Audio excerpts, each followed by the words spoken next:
Thank you for downloading this RealAgriculture podcast. Excite your crops with inputs from Excite Bio. Access nitrogen and phosphorus with Excite Bio's lineup of inoculants and ag biologicals. Since 2010, they've been helping farmers harness the power of the soil. Learn more at excitebio.ca. That's XITEBIO.ca.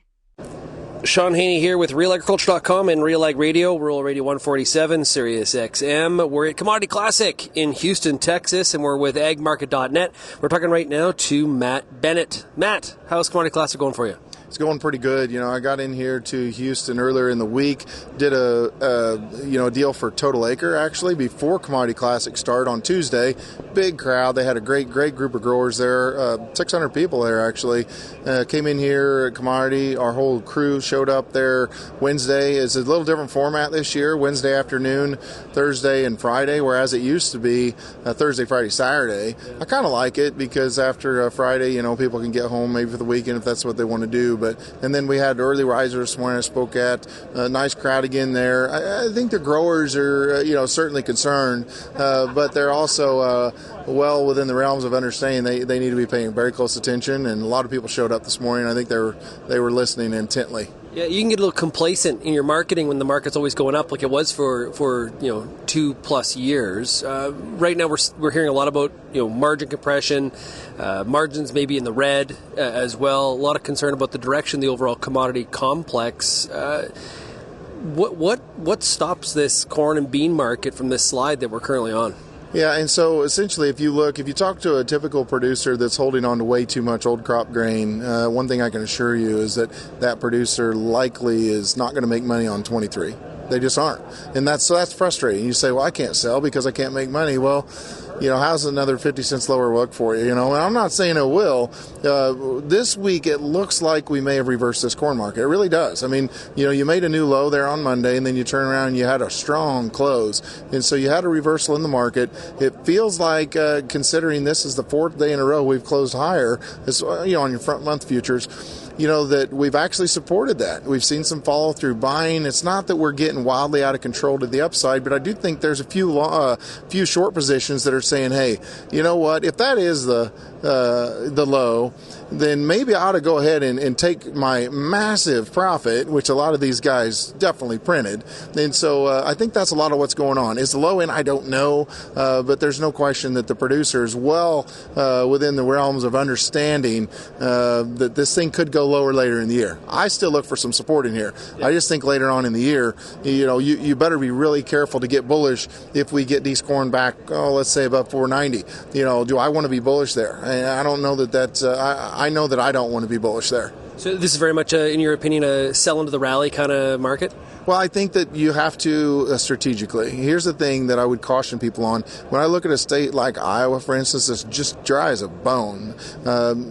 Parts of Nebraska as well, Illinois. You're going in very dry and you're very warm in February into March.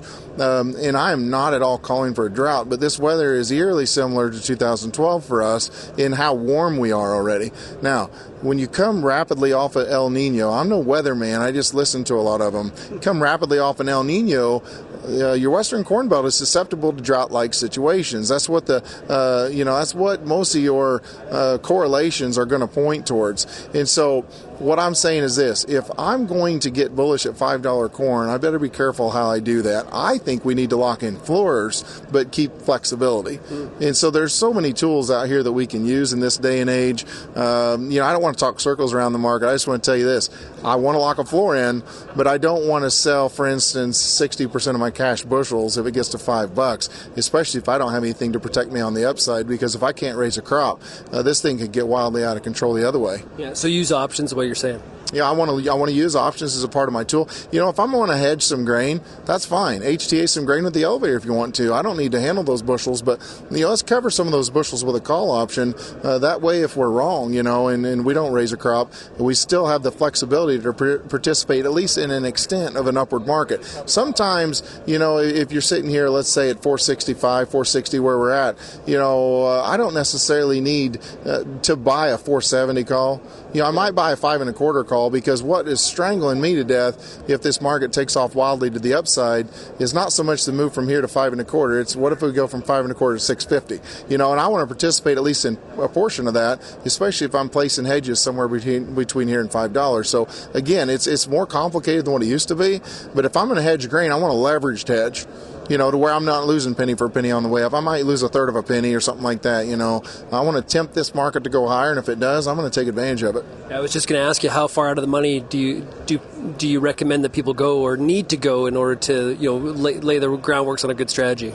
Yeah, it just depends on how they want to do it. I will say we've got guys right now that are putting orders in to buy like a $4 bear put spread, and then sell maybe like a $5.50 to $5.70 call. And if they can do that whole strategy for 15 cents, which they cannot today, but if they could do that whole strategy for 15 cents, then what that does, it puts them at a $4.65 floor.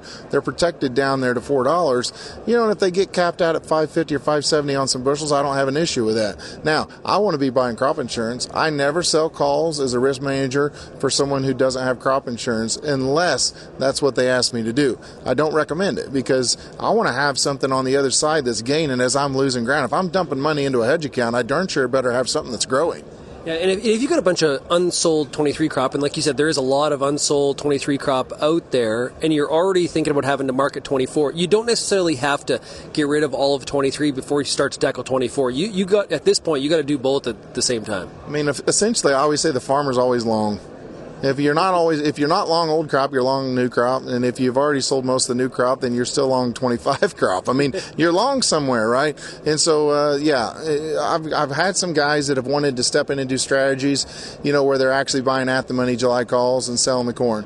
That's kind of expensive, so they're selling a call out there in the D's. Now, I don't want to do that both for my old crop strategy and my new crop because I don't want to get overloaded on short calls. But I think that a producer has to understand there's so many different tools you can use here that can put you in a much better situation than old-fashioned marketing. So I know a lot of people give hedge accounts a bad name. They know someone has gone broke, but if they went broke, they were using it for speculate, not for hedging. And I always remind people, hedge accounts designed to hedge risk, not increase it. Yeah. You're not a trader. You're a hedger. Those are two. You're a hedger of risk. You're a hedger of risk who farms, not a guy that's trying to speculate and make money. The problem we run into all the time is that, hey, you know what? Yes, the cash is growing, but, why is my hedge account losing ground? Yeah. I'm like, well, because you actually put a hedge on. Well, I want to make money on both sides. Well, of course you do. That's not how it works.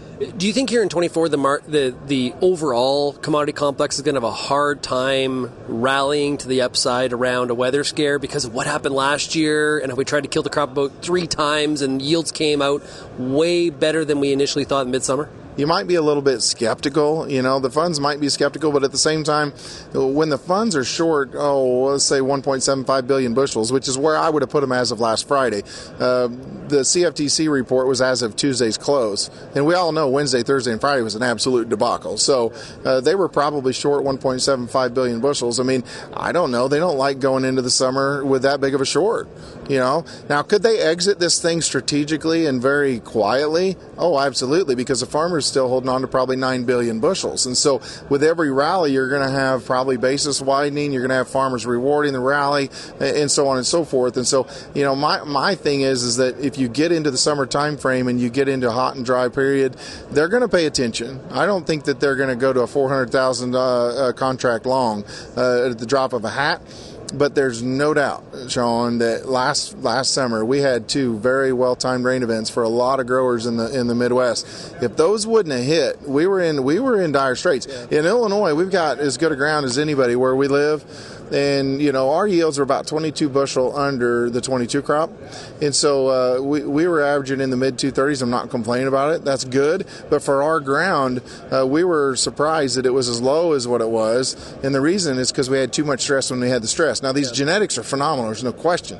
But to think that the funds won't pay attention, I think a lot of people are overplaying that just a little bit. The funds like to buy stories. And if they can get a hot and dry forecast and maybe see that the crop condition scores are dipping in June, absolutely, they'll buy it. Yeah. They're in it to make money. There's no doubt about it. Hey, Matt, thanks so much for joining us here today. Really appreciate it. Have a great rest of your Commodity Classic. Oh, absolutely. Thanks for having me on.